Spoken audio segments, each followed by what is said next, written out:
Bonsoir Bruno Dumortier, comment ça va? Ça va très bien, Willy, très très bien. On a passé une partie du début de soirée, tous les deux, à la permanence du Rassemblement national à Troyes. On peut être honnête, c'était pas la folle ambiance, hein. Non, pas la folle ambiance. Je pense qu'ils s'attendaient à une défaite de Marine Le Pen. Les sondages l'avaient annoncé. Ils n'étaient pas très nombreux, une dizaine tout au plus. Il y avait les cadres du parti.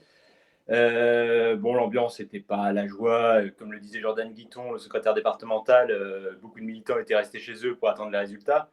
Après, l'ambiance a été cassée quand le score de Marine Le Pen s'est affiché, puisque avec 42% des voix, il y a eu une énorme déception. Alors, ça a été accueilli dans un grand silence, hein, quelques mines fermées, j'allais dire, on soufflait d'exaspération, voilà, et puis c'était fini, quoi. C'était perdu, comme l'a dit Jordan Guiton. Bon, l'écart est tellement grand qu'il n'y aura pas de suspense, ça aurait été un peu fini. Et puis ce sentiment qu'on a beaucoup, beaucoup bossé pour finalement pas un gros résultat, quoi. C'est ça aussi la déception, hein, des militants, hein. Ouais, déception des militants parce qu'ils ont beaucoup travaillé, hein, comme le disait Jordan Guiton, on a sans doute gagné la bataille militante, en affichage, en tractage, ils se sont beaucoup battus, ils ont vraiment cru. Après, ils n'étaient pas non plus totalement désespérés parce qu'ils se disent qu'il y aura d'autres échéances. D'abord, Marine Le Pen a beaucoup progressé, hein, dans 5 ans. Les législatives arrivent, il y aura une élection présidentielle dans 5 ans.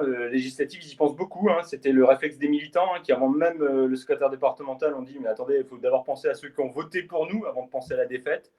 Et dans l'aube, le Front National, le Rassemblement National, pardon, est arrivé en tête.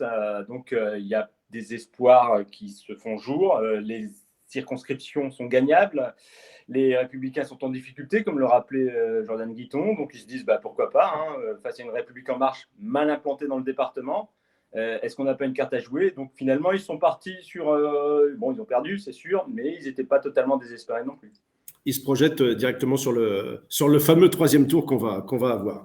Merci beaucoup, Bruno. Bonne nuit. Merci, maintenant. à bientôt. À plus tard, ciao.